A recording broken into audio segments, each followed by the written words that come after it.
사도행전 15장 22절에서 29절 말씀 제가 읽도록 하겠습니다. 이에 사도와 장로와 온 교회가 그 중에서 사람들을 택하여 바울과 바나바와 함께 안디옥으로 보내기를 결정하니 곧 형제 중에 인도자인 바사바라는 유다와 실라더라.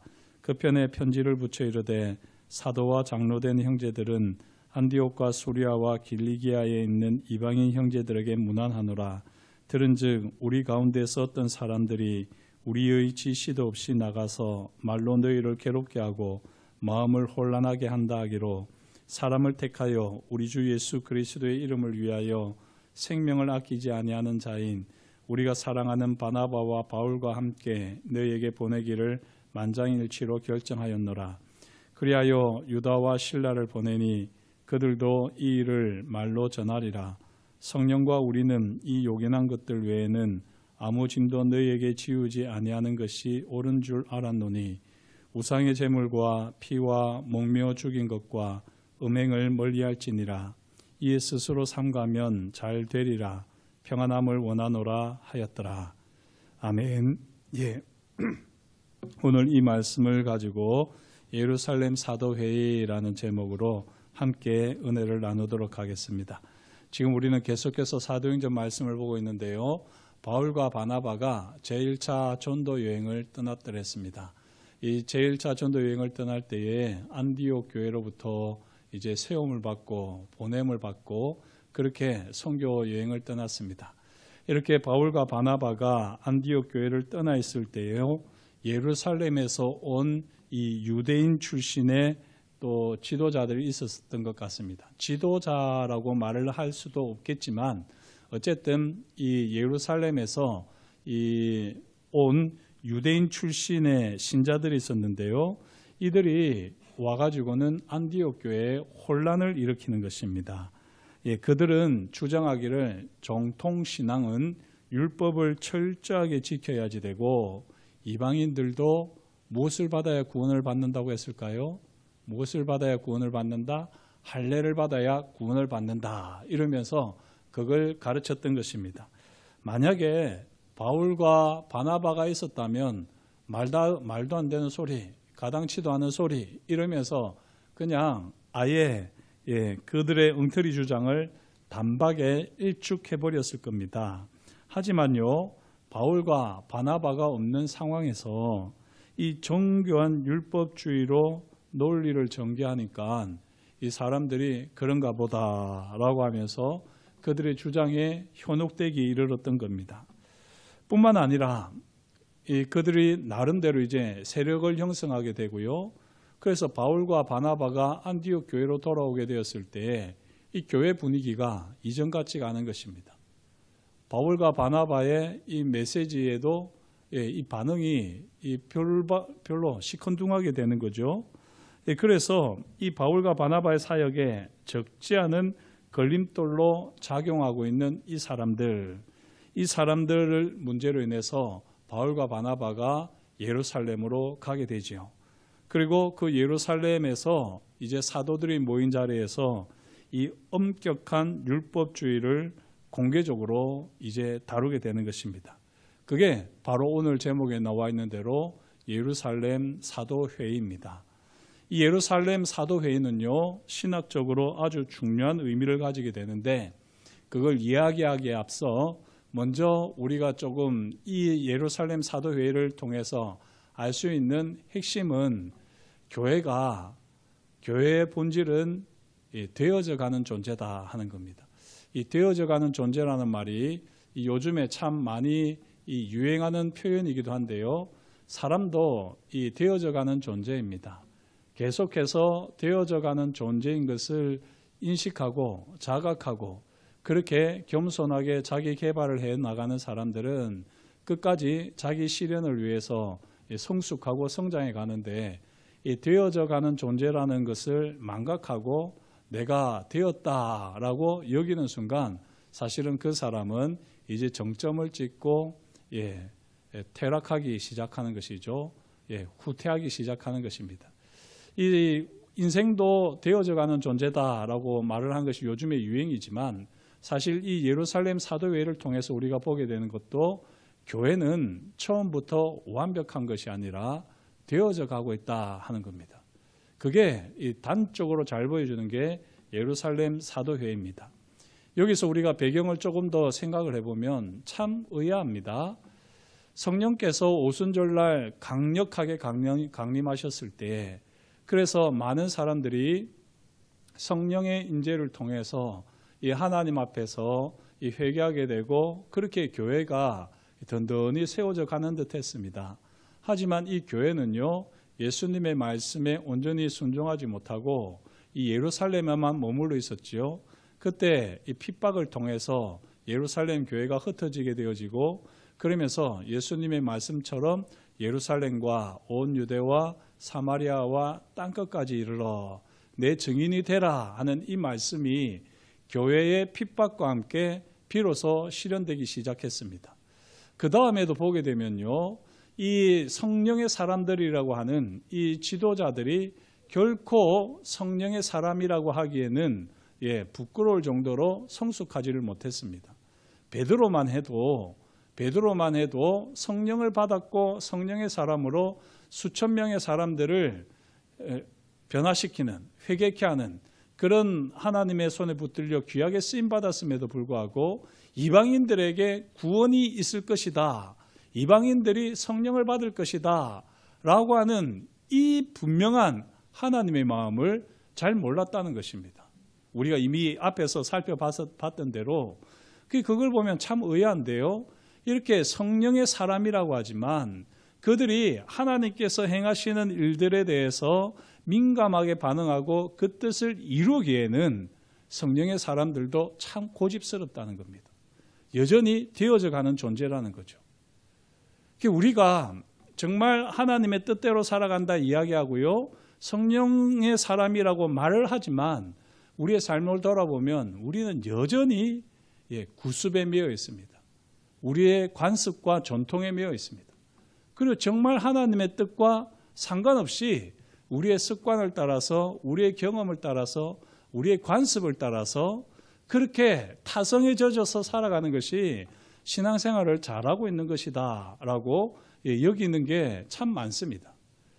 되어져 가야 되는데 계속해서 지금까지 것들은 벗어버리고 새로운 것을 입어야지 되는데 이쯤이면 되지 않았겠냐라고 여기는 만큼 우리는 그때부터 이제 죽어가고 있는 거거든요. 자, 오늘 말씀을 배경으로 우리가 보게 되면요, 이 예루살렘 사도회의는 교회가 되어져 가고 있다는 것을 분명하게 보여주는데, 이 예루살렘 사도회의에서 신학적인 이 핵심 개념이 뭐냐면 바로 신앙 정통과 신앙 본질 사이에는 항상 혼란과 갈등이 있다는 것입니다.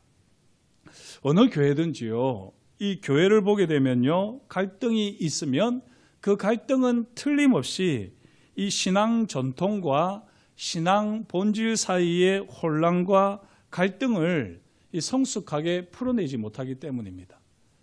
다시 말씀드리면 되어져가는 존재다, 교회도 그렇고요, 우리도 그렇고 되어져가는 존재다라고 하는 이 겸손함을 가지고 서로를 존중하고 또 서로의 실수와 허물들을 조금 품으면서 가면 참 좋을 텐데, 그게 안 될 때에 결국에는 교회 안에 혼란과 갈등이 빚어지는 겁니다. 안디옥 교회가 그런데요, 이 안디옥 교회의 혼란과 갈등은 모든 교회에서 발견되어지는 갈등의 뿌리고요, 시작이라고 할 수 있습니다. 그게 무엇이라고요? 조금 전에 배경을 말씀드린 대로 이 유대교 신앙을 가지고 있는 사람들, 유대교 신앙에서부터 이 그리스도인이 된 사람들, 그들은 여전히 율법을 따라서 할례를 받아야지만 구원을 받는다는 거죠. 이거는요, 유대교 전통이지 이게 신앙의 전통은 될 수 있을지 몰라도 신앙의 본질은 아닙니다. 유대교 신앙의 전통을 꼭 지켜야 합니까? 지키지 않아도 됩니까? 다시 묻습니다. 유대교 신앙 전통을 꼭 우리가 지켜야 할까요? 지키지 않아도 될까요? 당연히 안 지켜도 되죠. 왜냐하면 우리 중에 유대교 전통을 지키는 사람이 누가 있습니까? 우리가 지키지 않는 것을 보아도요, 유대교 신앙 전통을 우리가 꼭 지키지 않아도 됩니다. 맞습니다. 유대교 신앙을 꼭 지킬 필요가 없습니다. 하지만요, 이 유대교 신앙 전통을 알지 못하면 기독교 복음을 제대로 알 수가 없습니다. 왜냐하면 유대교 신앙 전통이 구약에서부터 나왔고, 우리가 구약을 제대로 알려고 하면 유대교 신앙 전통도 이해해야 됩니다. 왜 예수님께서 십자가에 죽으셨습니까? 구약에 약속되어 있기 때문이지요. 왜 예수님께서 하필이면 십자가에서 죽으셨던 그때가 언제였습니까? 유월절 아니었습니까? 왜 유월절이냐고요. 유월절이라고 하는 말 자체가 유대교 신앙 전통이 녹아 있는 것입니다. 예수님의 십자가와 부활, 성령의 강림과 주님의 재림, 이 모든 것들은요, 다 유대교 신앙 전통과 깊은 연관이 있습니다. 그럼에도 불구하고 유대교 신앙 전통을 우리가 꼭 지킬 필요는 없지요. 다시 말씀드립니다. 우리가 유대교 신앙 전통을 배워서 분명하게 알 필요는 있습니다. 하지만요, 유대교 신앙 전통을 꼭 지킬 필요는 없습니다.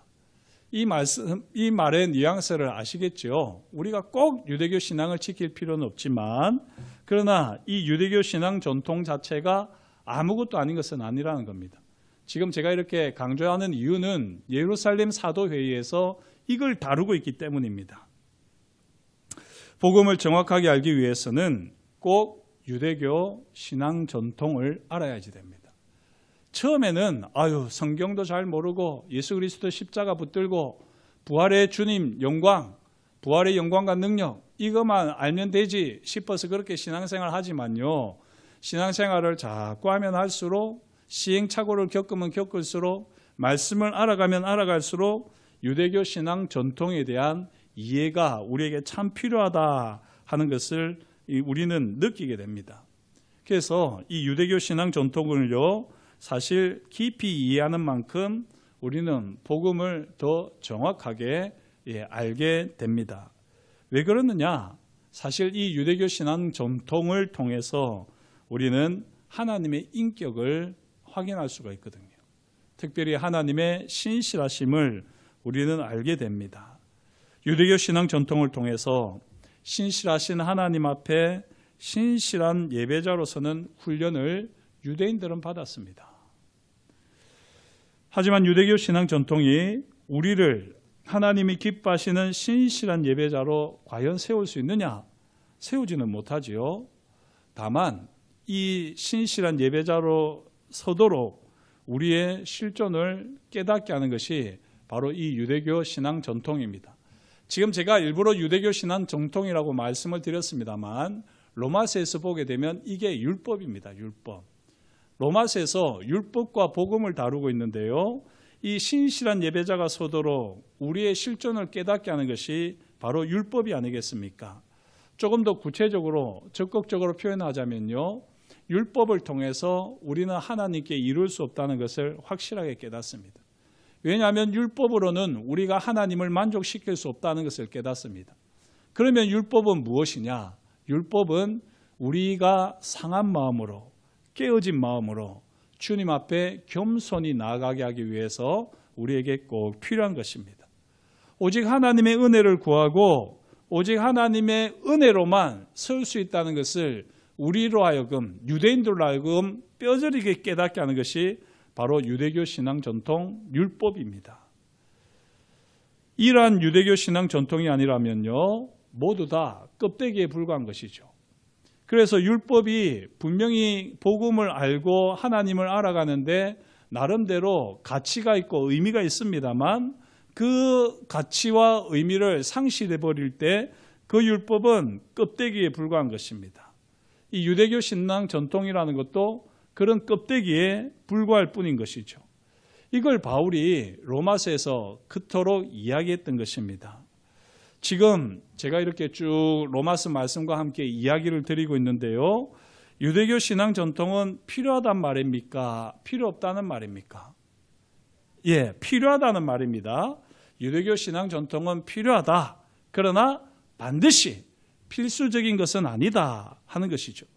그리고 이런 차이를 인정하느냐 인정하지 않느냐에 따라서 교회의 품격은 달라지는 것입니다. 안디옥 교회의 문제도 바로 그 문제였던 것입니다. 유대교 신앙 전통이 필요한 것은 알지만 그것이 꼭 구원의 방법은 구원에 있어서 필수는 아니다 하는 것인데요.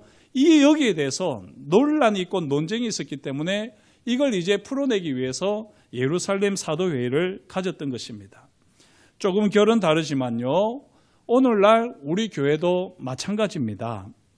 교회 전통, 이 교회 전통이라고 하면 우리 교회가 가지고 있는 고유한 전통을 이야기하는 것이기도 하지만요. 플러스 일반적으로 교회 전통이라고 하면 예전을 말합니다. 예전. 예배의 형식, 예배 때 우리가 경험하는 전통, 그것을 예전을 교회 전통이라고 하는데요. 이 예전도 필요할까요? 필요하지 않을까요? 필요하지요. 필요합니다. 하지만 이 교회 전통이 반드시 필수적인 것은 아니라는 겁니다. 예루살렘 사도회의를 통해서 우리가 알 수 있는 것처럼 우리의 삶의 자리에서도 우리 교회에서도요. 바로 이것을 그대로 우리가 잘 적용을 해야지 됩니다. 교회 전통이 반드시 필수적인 것은 아닙니다. 하나님 앞에 예배자로 서는 데에 이 교회 전통, 예전이라고 하는 것은 도움이 됩니다. 하지만 이 교회 전통, 예전이 없다고 해서 하나님 앞에 예배자로 서지 못하는 것은 아닙니다. 교회 전통, 예전은 하나님의 은혜를 구하며 하나님의 은혜에 집중하는 촉매제일 뿐입니다. 그래서 이것이 없는 것보다는 있는 것이 낫습니다만, 그러나 이것이 이 하나님의 은혜에 이르는 유일한 수단도 아니고요. 또 이것이 없다고 해서 하나님의 은혜를 경험하지 못하는 것도 아닙니다. 오늘날 우리 교회를 보면 이런 이제 고민들과 갈등들이 있기 마련인데요. 교회 전통이 없다고 해서 하나님 앞에 예배자로 서지 못하는 것이 아니라 제가 말씀을 드렸는데요. 교회 전통을 따라 예배하면서 하나님의 은혜를 구하지 않는 사람이 있습니다. 그리고 교회 전통을 전혀 모르면서 그렇게 예배하면서 하나님의 은혜를 구하는 사람이 있습니다. 지금 제가 드린 말씀 아시겠죠? 교회 전통을 따라서 교회 전통을 잘 지키면서 교회 전통을 따라서 예배를 하면서도 하나님의 은혜를 구하지 않는 사람이 있고요. 교회 전통을 아무것도 모르면서 그냥 무작정 예배를 드리면서 하나님의 은혜를 구하는 사람이 있습니다. 그러면 하나님께서는 어떤 사람의 예배를 더 기쁘게 받으시겠습니까? 당연하지 않습니까? 예, 하나님이 더 기쁘시게 받은 것은 하나님의 은혜를 구하는 사람입니다. 예전에 예배 전통에 능숙하다고 해서 그 마음이 하나님 앞에 진실하지 않고 형식에만 붙들려 있으면은 하나님께서 그 마음을 기쁘게 받을 수가 없는 것입니다. 좀 예배의 형식이나 전통이 어설퍼도 하나님의 은혜를 구하는 간절함을 가지고 예배하면 하나님께서는 그거를 더 기쁘게 받으시는 거죠. 하지만요, 이렇게 두 가지로 나뉘어지는 것이 아닙니다. 가장 이상적인 건 뭘까요? 예배의 전통을 따라서 하나님의 은혜를 구하면 그게 하나님이 정말로 기뻐하시고 온전하게 여기시는 거죠. 이게 분명한 복음을 통해서 우리가 도달해야 되는 결론이거든요. 하나님은 영과 진리로 예배하는 자를 찾으신다라고 했는데요. 이 영은 예전과 반대되는 것이라고 할 수 있습니다. 영은 자유롭습니다. 그러나 진리, 말씀, 예전, 전통 이런 것들이 형식이 같이 어우러져서 하나님 앞에 예배할 때에 그 예배를 하나님께서 받으시는 것이죠. 이런 사람을 하나님께서는 원하시는 겁니다. 하나님 아버지, 저 사람은 교회 전통도 모르는데 하나님의 은혜를 구하면서 저렇게 진심으로 예배합니다. 그런데 교회 전통을 따라서 하나님 앞에 진심으로 나아갈 수 있는 저는 오히려 하나님의 은혜에 집중하기보다 이렇게 다른 사람의 예배를 관찰하고 평가하고 있습니다. 저의 이 교만과 어리석음, 그것과 다른 산만하고 분주한 마음을 불쌍히 여겨주시고 오직 하나님의 은혜에 집중하게 해주십시오. 이렇게 예배하는 사람, 예전에 최선을 다하면서 하나님의 은혜를 구하는 사람, 그 예배를 하나님께서 기뻐하시 않으시겠습니까?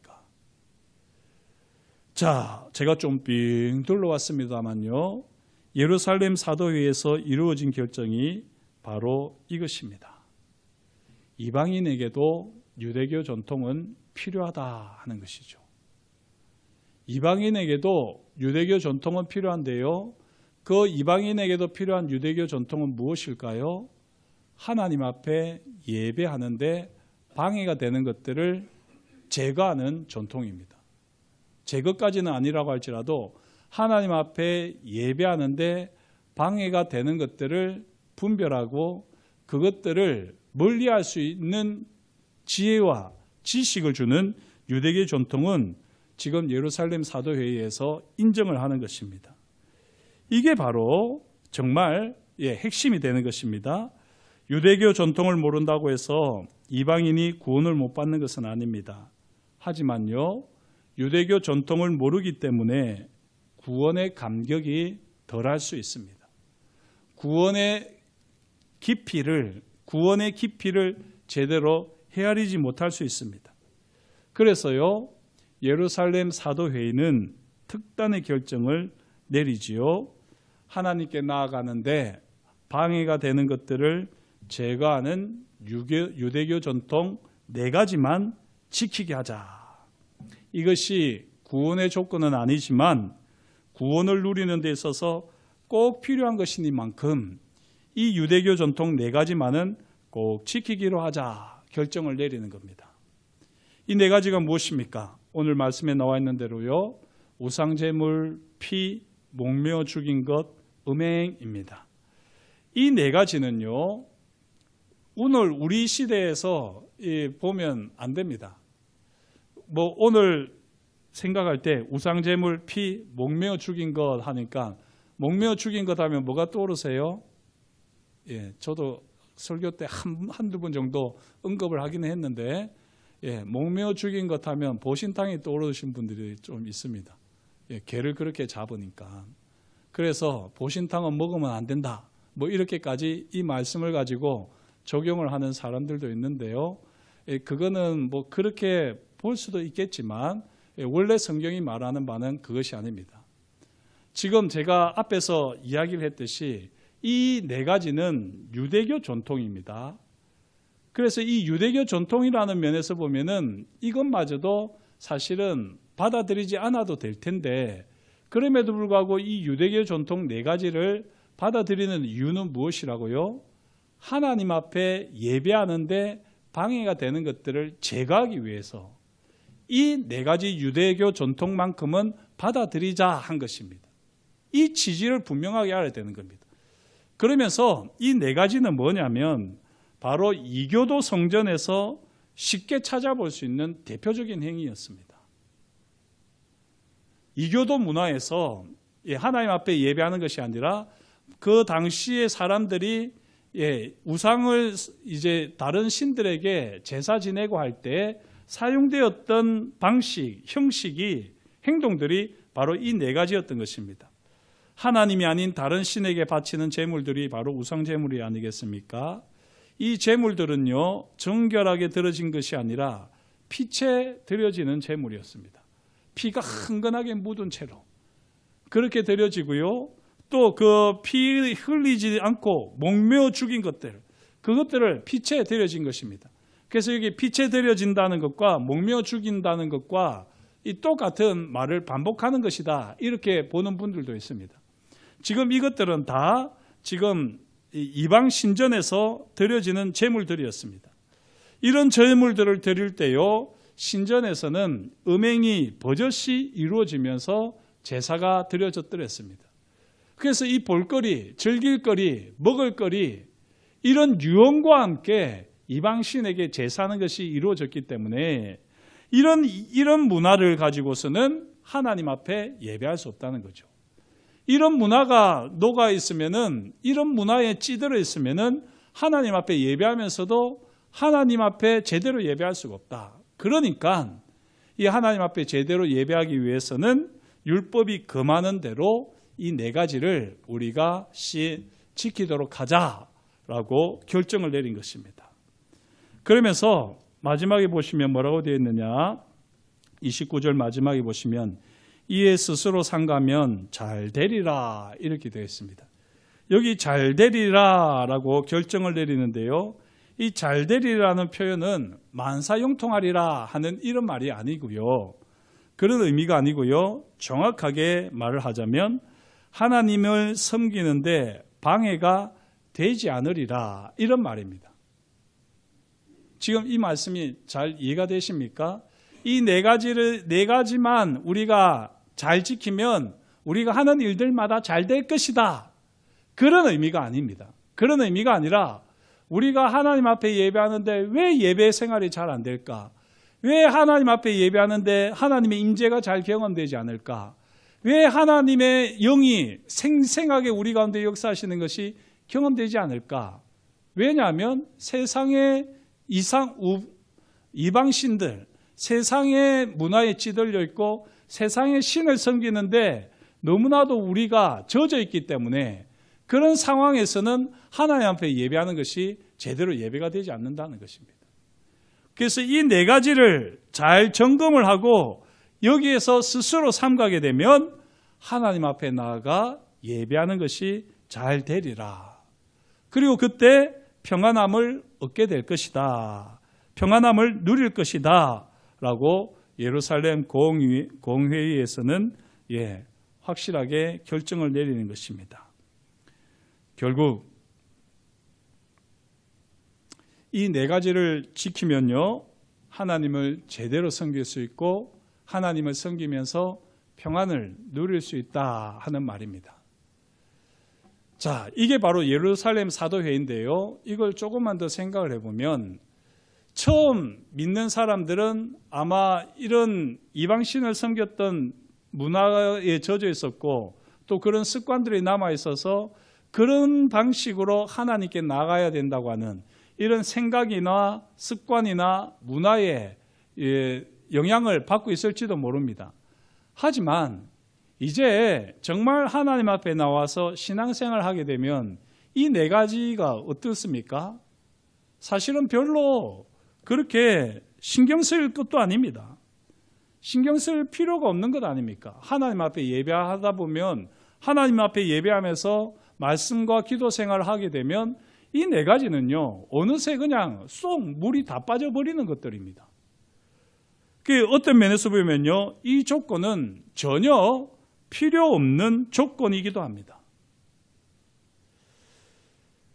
하지만 자신을 살펴서 하나님께 나아가는데 이상하게 걸림이 된다면, 이상하게 하나님께 나아가는데 힘이 들고 내 마음에 평안이 전혀 없다면 모름지기 이 네 가지 요건을 주의하지 않았기 때문이다 라고 지금 예루살렘 사도회의에서 결정을 내리는 것입니다. 이 부분을 저와 여러분들이 잘 생각을 하시면 좋겠는데요. 너무나도 당연한 조건을 이미 건강한 교회가 거룩한 삶으로 구별된 영역에 대해서 다시 한번 확실하게 조치할 수 있도록 이 예루살렘 사도회의에서 결정을 내리는 것입니다. 그렇게 하는 것이지 지금 뭔가 새로운 올무를 이 지금 이방인 교회에다가 주는 것이 아닙니다. 지금 이렇게 지금 살피는 것에서 알 수 있는 것처럼요, 이 조치는 어떤 면에서 보면 이미 이방인 교회도 해결한 문제들입니다. 초신자들이나 세상에 있다가 막 교회로 온 사람들이나 이런 문제가 있을지 몰라도 사실 교회 안에서 신앙생활을 조금만 하게 되면 이제 교회 전통을 통해서 이런 문제에 대해서는 전혀 상관이 없는 사람들이기 때문에 왜 이런 말을 하지? 왜 이런 것을 예루살렘 사도회에서 결정을 했지? 이런 생각이 들 수 있는데요. 왜 그렇게 했을까요? 이건 바로 바울과 바나바의 손을 들어주는 겁니다. 이 네 가지 외에는 모든 게 다 괜찮다는 거거든요. 이 네 가지는 처음 믿을 때나 큰 문제가 되지 사실은 이게 그렇게 문제가 되는 일이 아닌 것입니다. 그런 거로 이거 외에 모든 것은 다 괜찮다는 말은요, 바울과 바나바가 하고 있는 이 사역은 너무나도 귀한 사역이고 너무나도 하나님이 기뻐하시는 사역이다. 그리고 모든 교회에 도전이 되는 사역이다. 이렇게 예루살렘 사도회의가 결정을 내린 것입니다. 이방인 교회가 무엇을 해도 아무 상관이 없다는 말과 다르지 않습니다. 예루살렘 사도회의의 취지를 이 누구보다 정확하게 알고 있었던 바울은요, 나중에 이 고린도 교회에 편지를 쓰면서 우상 제물의 고기를 먹어도 된다라고까지 이렇게 바울은 편지를 쓰고 있습니다. 고린도 전서를 보게 되면. 왜냐하면 우상 제물의 고기로 먹는 것이 아니라 시장에 유통되는 상품으로 먹기 때문에 그렇게 해도 된다라고 바울은 이야기를 해요. 이것도 그 배경을 잘 알면서 봐야지 되는데요.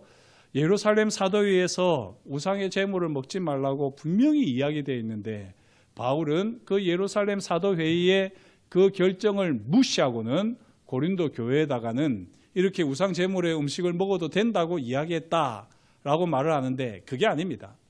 예루살렘 사도회의는 애초부터 바울과 바나바의 가르침과 선교 사역에 대해서 전적으로 존중하고 그들의 손을 들어줬던 겁니다.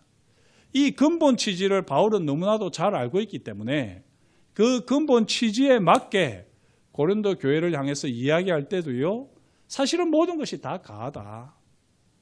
모든 것을 다 우리가 할 수 있다. 우상 제물에 해당하는 것도 먹으면 된다. 왜냐하면 당시에는 시장에 나와 있는 고기들의 대부분이 우상 제물로 바쳐진 고기들이 이제 유통되는 것이기 때문에 그런 것들을 우상 제물로 여기지 않고 시장에 유통되는 상품으로 여기고 먹으면 아무것도 아니다는 겁니다. 대신에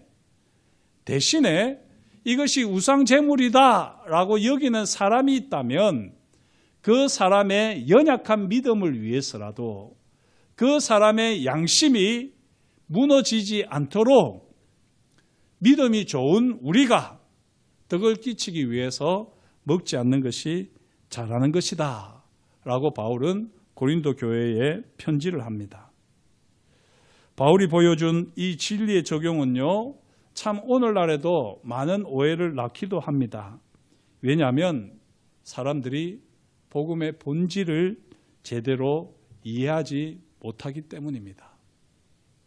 제가 처음 서론을 아주 거창하게 이야기했습니다만 우리의 삶의 자리를 가만히 보게 되면요, 이 신앙의 본질이 무엇일까? 이런 고민들을 참 많이 하게 되는데 신앙의 본질은 없습니다. 어떤 면에서는. 이게 신앙의 본질이다 말을 할 만한 것이 없습니다. 신앙의 본질은 되어져 가는 것입니다. 계속 하나님의 말씀을 닮아가게 되고 하나님의 말씀이 내게 성취되어져 가는 것을 경험하면서 계속해서 주님을 닮아가는 것이 신앙의 본질입니다. 그런데 이 신앙의 본질을요, 우리가 구현해내려고 하면 우리에게는 신앙의 전통이 꼭 필요하다는 겁니다. 대신에 신앙의 전통이 신앙의 본질을 방해하는 것이 되어서는 안 되는 거죠. 말씀이 바로 서게 되고 하나님께 나아가는 예배, 하나님 앞에서 드리는 예배가 바로 되기 위해서 신앙의 전통은 필요할 뿐이지 그 신앙의 전통이 말씀을 방해하고 하나님 앞에 예배하는 것을 방해하는 것이 되면 그런 전통은 버려야 되는 껍데기라는 것입니다. 이 신앙의 전통과 신앙의 본질의 갈등 속에서 예루살렘 사도회에는 명확하게 무엇이 진리인지, 무엇이 하나님의 뜻인지를 잘 우리에게 보여주고 있습니다. 우리 신북교회뿐만이 아니라 우리 각자의 삶의 자리에서도요, 이 신앙의 전통과 신앙의 본질, 이것들이 늘 서로 어떤 면에서는 다투고 있을 텐데, 논쟁을 벌일 텐데, 그럴 때마다 저와 여러분들이 이 두 가지 갈팡질팡하는 사이에서 정말 하나님이 기뻐하시는 결정을 내리시고 결단을 내리시고 그렇게 하나님 앞에 예배자로 서실 수 있으면 좋겠습니다. 하나님께서 가장 기뻐하시는 것은 예배입니다. 예배는 마음으로 드리는 것이기도 하지만요, 예배는 반드시 형식이 있습니다. 그 형식이 무시되는 예배는 처음에는 그것도 인정할 만하지만 사실은 우리가 경험해서 알지만 우리가 연약하기 때문에 신앙의 전통이 없는 신앙의 본질은 있을 수 없다는 것. 이걸 꼭 기억하시면서 신앙의 전통과 신앙의 본질을 잘 세워가는 우리 건강한 신부교회, 정말 복음으로 품격을 다하는 교회로 그렇게 날마다 되어져가는 은혜가 있기를 간절히 소망합니다. 기도하겠습니다. 하나님 아버지, 주님께서 저희를 사랑하여 주시고 오늘도 저희에게 말씀하여 주시니 감사합니다. 예루살렘 사도회의를 통해서 이루어졌던 결정들, 그 결정들을 우리가 오늘 자세히 살피면서 오늘 우리 교회는 어떠해야 할지, 우리의 삶은 어떠해야 할지 다시 한번 하나님 아버지 돌아봅니다. 아직까지도 알량한 자존심을 가지고 내 경험을 가지고 신앙의 전통을 고수하고 있으며 신앙의 전통을 주장하고 있지는 않습니까?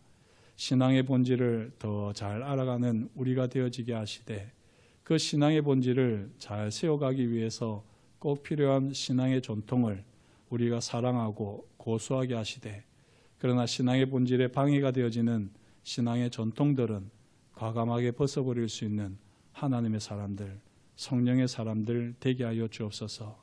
그렇게 주님이 기뻐하시는 아름다운 공동체로, 품격 있는 공동체로 우리 신부교회를 세워가실 것을 인하여 감사를 드리며 예수님의 이름으로 기도드립니다. 아멘.